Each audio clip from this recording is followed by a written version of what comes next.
Hello, Vortex. Do you guys ever eat a bowl of cereal when you drive around? That's what we're fixing to do.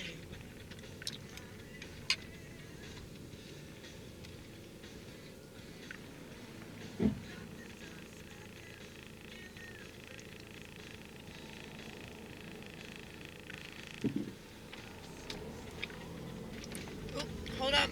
Hold on.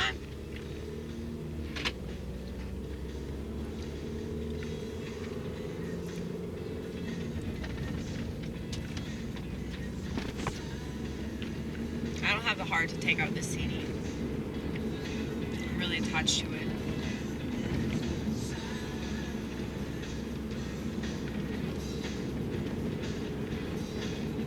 So apparently the eclipse was today. I didn't see it. I looked outside and it was just really cloudy. Oh my gosh. Should I pull over? I feel like I should pull over. Why? Because of that sound? Yeah, dude, what the fuck was that sound? Did y'all hear it?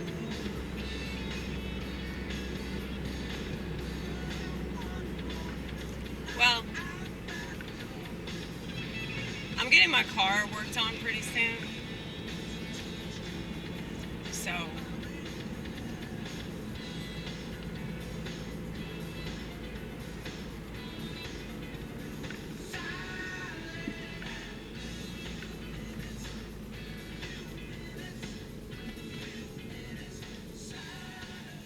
hopefully whatever that noise was back there will get taken care of.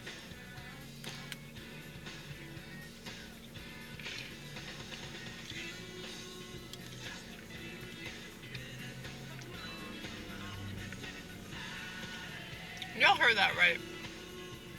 I'm not just staying crazy.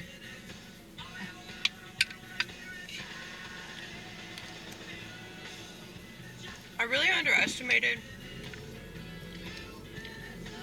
how good it is to add fruit to cereal. It's really awesome. Yeah, we're gonna be here for a while. Oh, no, stop. In case you're not familiar, I totaled my last vehicle right here.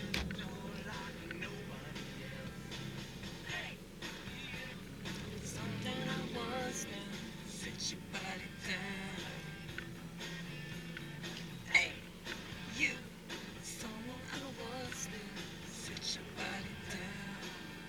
This makes me so mad. Why do y'all have to exist? I think you can go. Come on. Yay! Thank you, Lord.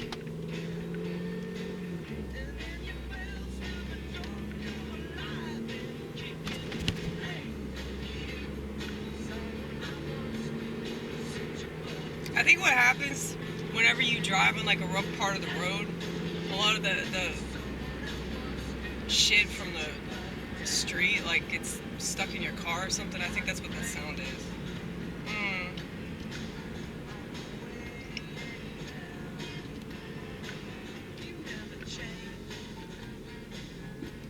Yeah, so I was watching some of my old comedy videos, and I finally got the flash drive, y'all.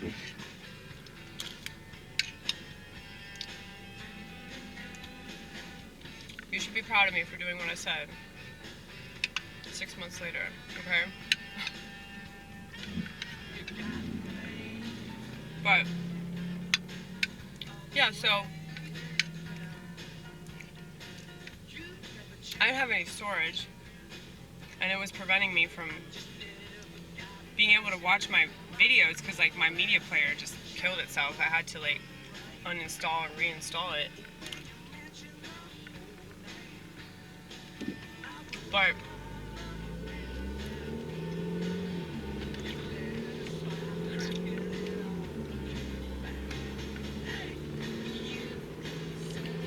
a USB thing so that I could just like take all this footage and put it on this other drive so it wouldn't slow my computer down. And this was one of the smartest decisions that I waited way too long to make. It only cost like 20 bucks. But yeah, I was watching some of my videos from maybe like a couple years ago. Back when I still had Fiona, that was the car that I totaled. The red car, the red Chevy Aveo. Dude, I was crying watching these videos because they were so good, man.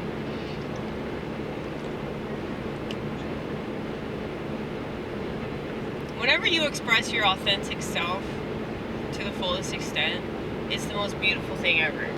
Because you know, this is why I was created. This is what God wants me to be. And just to address some recent comments that I've received as of late, shout out to Dani. I love you so much, sweetheart. You're one of the few women that can stand me. Where are you from? Australia? That's what it sounds like. You should check her out. Dani's Journey to Where. That's the name of the channel. She's a little tadpole like me. But she just started. And she's talking about her struggles. I think that people need to do that. I think that that really is the solution to what you see transpiring, not just in America, but, you know, in Western countries. I think that in, you know, second and third world countries, they don't really have the luxury of being able to, like, obsessively focus on the things that are wrong with them, or the things that are wrong with the country.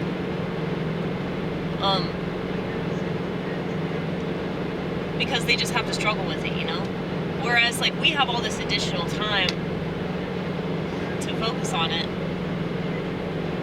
But, I don't consider crying to be a bad thing. You know, somebody at church said this to me yesterday, like, oh, I'm sorry that you're crying. I'm like, no, don't be sorry. It's a good thing. It's the West that has people convinced that there's something wrong with them if they get emotional. We're supposed to have emotions.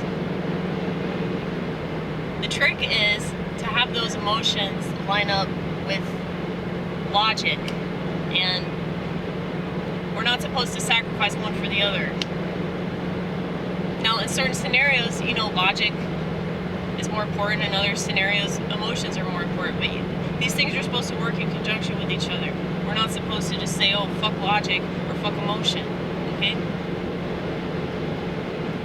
So, I think that the reason why God put me in America was to remind people of the fact that they can be emotional without being a total basket case, okay? If you understand everything in the basket, you can't be anywhere near as much of a head case as somebody that doesn't understand everything in the basket, you know? So, I stress that understanding oneself is the key to having a good life. And you're well on your way, Dani. You're well on your way. So, I have a lot of people that, my little proteges or whatever, that I've helped sort of figure themselves out. And they binge watch my channel because they're the only ones that can do that. Most people are fucking pussies and they can't take criticism, and they definitely can't stand the fact that I'm not whatever they idealize. Because it's a reflection of them. It's a reflection of the fact that they're sick in the head and that they're putting people on pedestals unnecessarily. I'm just a human being with problems that talks about them. That's it. And the reason why I talk about them is because that's an instinct that I trusted that God gave me. And so any good thing about me is from God, and only from God.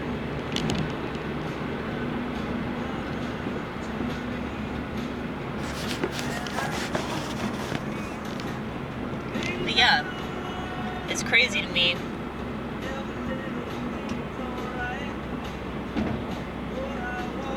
how people think that, like, being emotional is bad. It's only bad if you use it against yourself or against other people. Most people use their emotions against other people. I see that more often than I don't.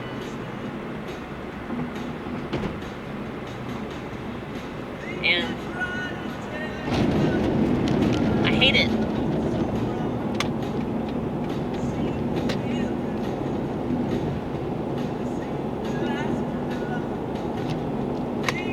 I hate it for them.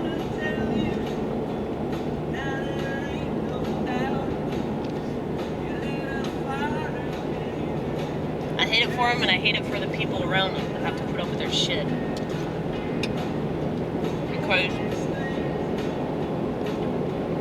sorry, I'm gonna try not to showcase what I'm eating.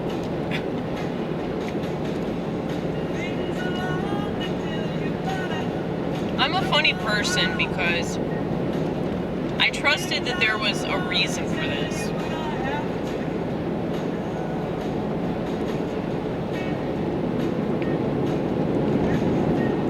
And a lot of people, they don't have the patience with themselves to do that. They want a solution. They want a fix. Right now, right now, right now. And, you know, technology has exacerbated this impatience and this refusal to understand oneself. If you don't understand yourself, you're not going to understand why the same bad things keep happening to you. Once you recognize the pattern, you'll be able to alter the pattern.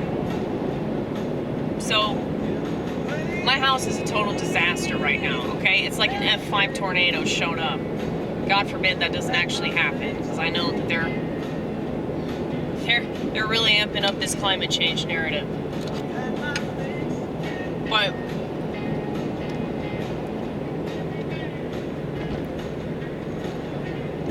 it's just horrible. The reason why I know I have disorganized schizophrenia is because I've studied mental illness, trying to understand myself. And in this effort, I have managed to understand a lot of what's wrong with my country and the people in it. And I do believe that they are weaponizing mental illness to control society. And it's very easy to do when that society doesn't have any interest in self-preservation.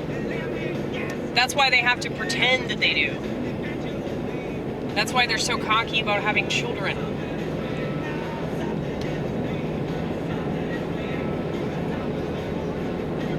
That's why they're cocky about everything they do. It's like, you should be grateful that you have children because they're a blessing from God.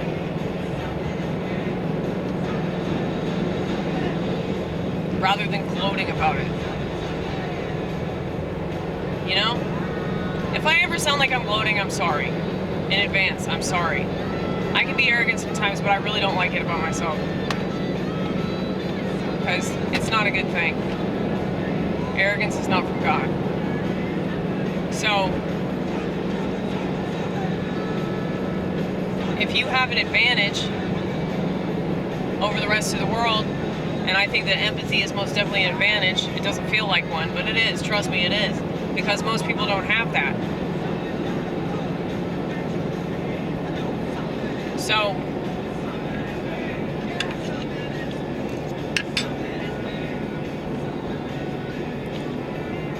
if you're able to understand certain things about yourself,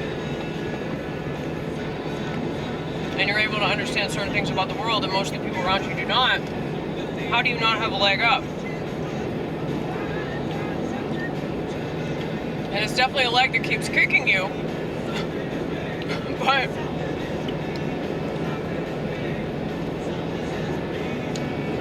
it torments me because I care. I very passionately care about the world, which is why I sound like I hate people. I mean, I'm a misanthropic person because I see society making the same mistakes over and over again and just blaming other people for them. Do you have any idea how frustrating that is? To take ownership for my mistakes, to take ownership for the negative aspects of my personality, and then have people come at me and act like, oh, you have no idea.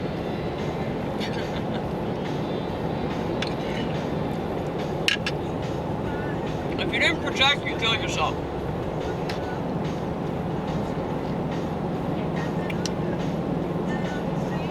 That is a defense.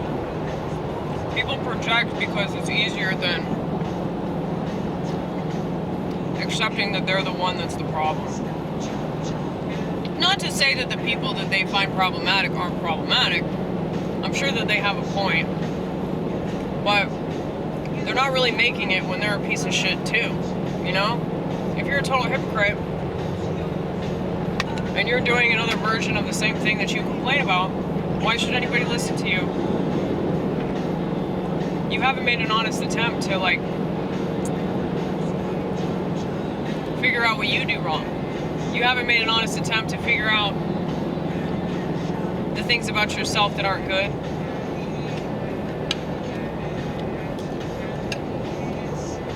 So,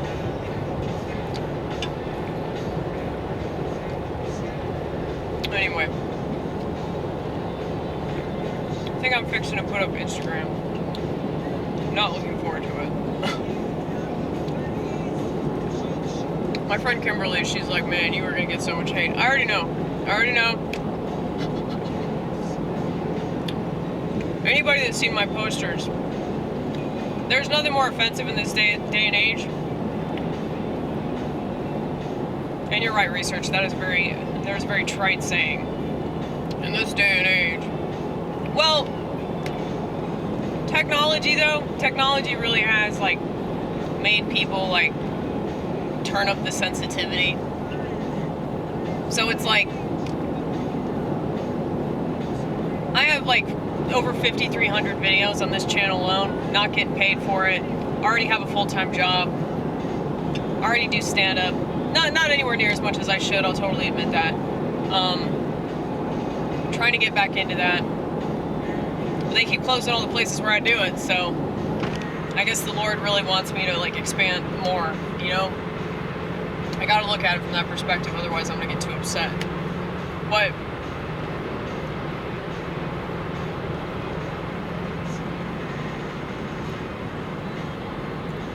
people are not making anything and they don't have any solutions. So naturally, anybody that does actually make stuff and does have actual solutions that probably would work, at least on an individual personal level, okay?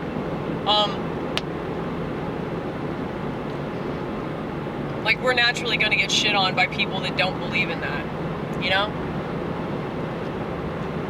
I've noticed that the types of people that complain the most, the types of people that have the biggest issue with me and talk shit to me and try to belittle me and all this shit, it's like, they're not interesting people.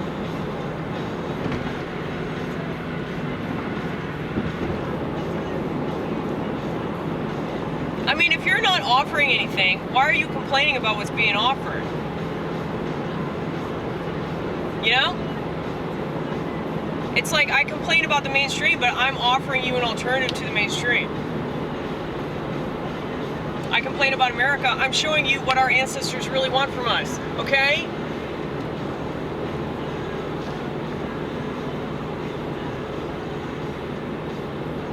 I complain about comedy being boring. I complain about comedy, like, not being funny or entertaining. So I try to be the alternative to that, you know? And I feel like my work ethic and my artwork and all that speaks for itself. But, like, people that don't have shit to offer, they just want to scream at people online that are actually doing the work. This is why I say things like kill yourself, because it's like, I don't really mean it, but it is somewhat of a true sentiment, because it's like, you're not alive. It's like, all these people are dead. They're dead inside.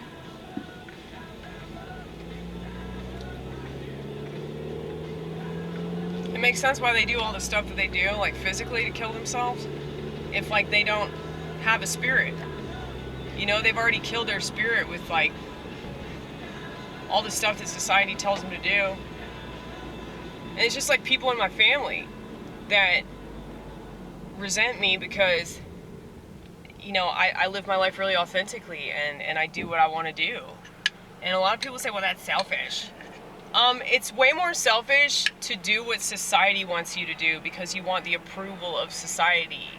Okay? That is way more selfish than going against society because that's what your heart tells you to do.